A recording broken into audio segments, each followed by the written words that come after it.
Kita bersyukur kepada Tuhan bahwa hari ini kita bisa meresmikan Pastori Gemi El Sadai Blok Songo dalam keadaan sehat, dan puji Tuhan kami juga bisa bersama-sama dengan jemaat Tuhan di sini hadir. Baiklah, kita akan mendengarkan firman Tuhan dan kita akan berdoa. Mari kita bersatu dalam doa. Allah Bapa yang mengasihi kami, Allah yang mengaruniakan keamanan, Allah yang memberi damai sejahtera, kami bersyukur bersama-sama anak-anak Tuhan Gemi El Sadai Blok Songo pada hari ini bisa bersekutu, bisa beribadah dan meresmikan pastori umat Tuhan ini.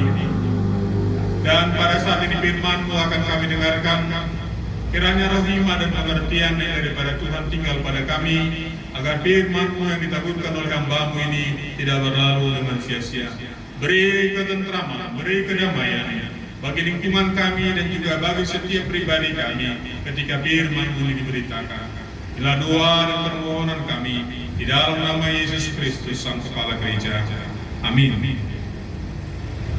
Saya memilih firman Tuhan khusus untuk peresmian ini dari 2 Tawarik pasal 14 ayat 6 dan 7. Demikian firman Tuhan. Karena negeri itu aman dan tidak ada yang memeranginya di tahun-tahun itu, ia dapat membangun kota-kota benteng di Yehuda. Tuhan telah mengaruniakan keamanan kepadanya.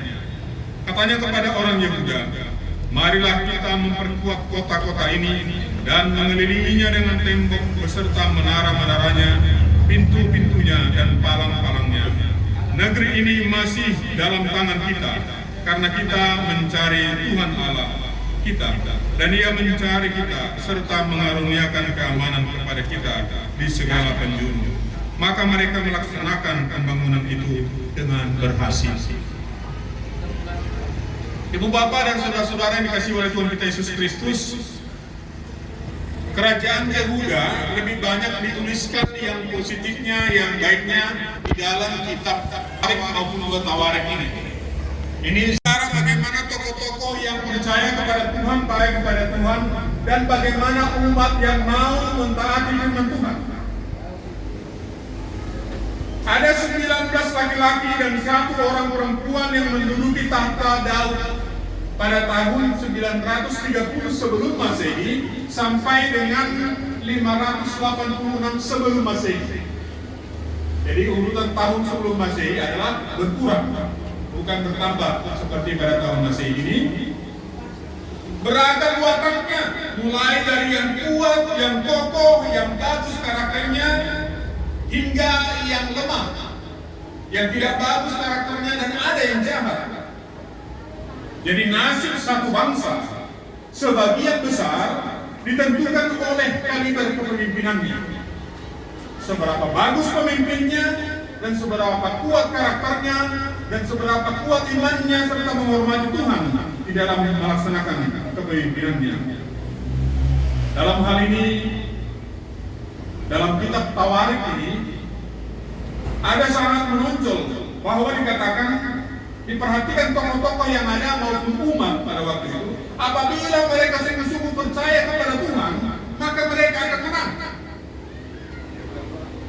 Jadi 2 Tawarik ini juga memberitakan tentang iman adalah kemenangan. Iman yang berkemenangan dapat mengalahkan dunia. Hal itu tertulis dalam 2 Tawarik 20 katanya demikian. Keesokan harinya pagi-pagi mereka maju menuju padang gurun Tekoa. Ketika mereka hendak berangkat, berdirilah Yosafat dan berkata, dengar hai Yehuda dan penduduk Yerusalem, percayalah kepada Tuhan Allahmu dan kamu akan tetap teguh. Percayalah kepada nabi-nabinya dan kamu akan berhasil.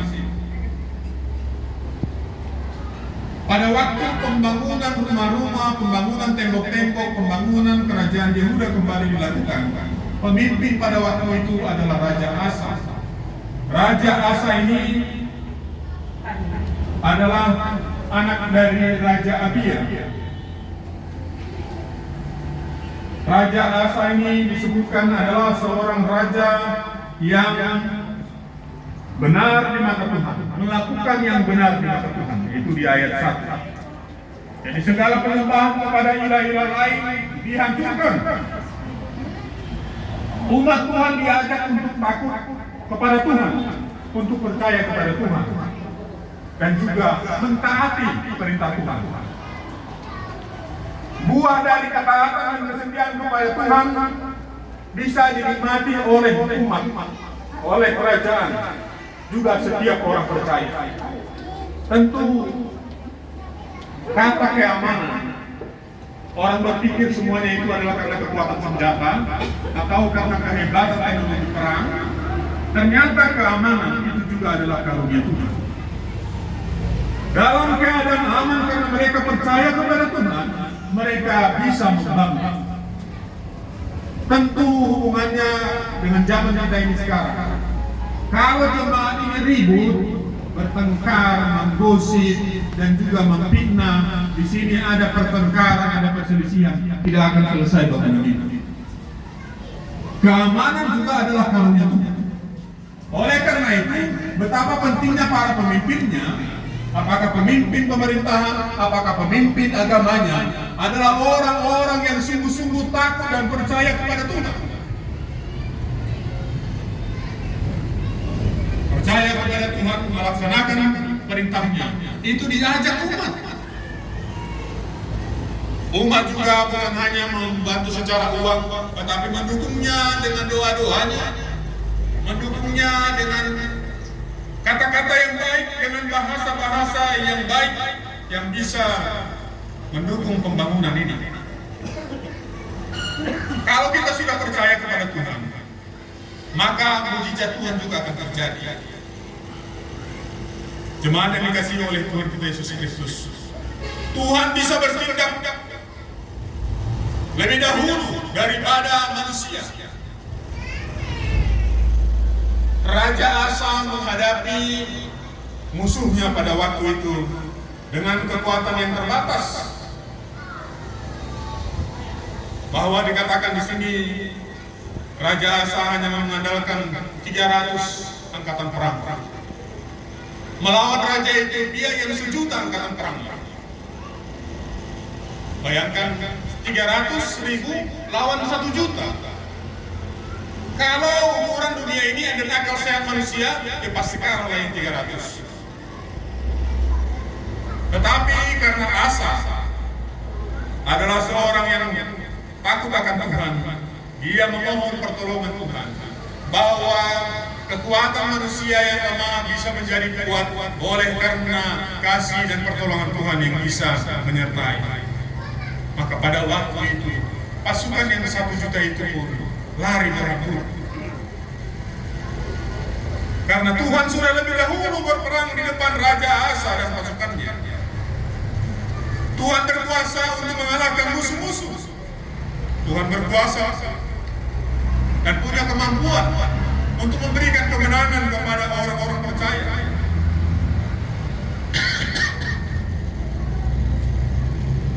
Pemimpin dan umat yang percaya kepada Tuhan akan disertai dan dimungkinkan untuk melakukan program pekerjaannya.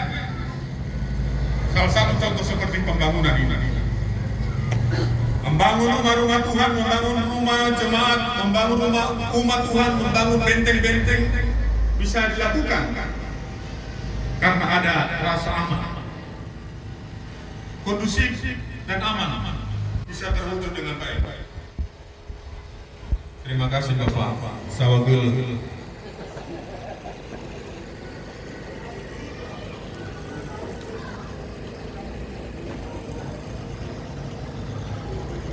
Membangun adalah bagian daripada program satu persekutuan, satu umat yang bisa kita lakukan.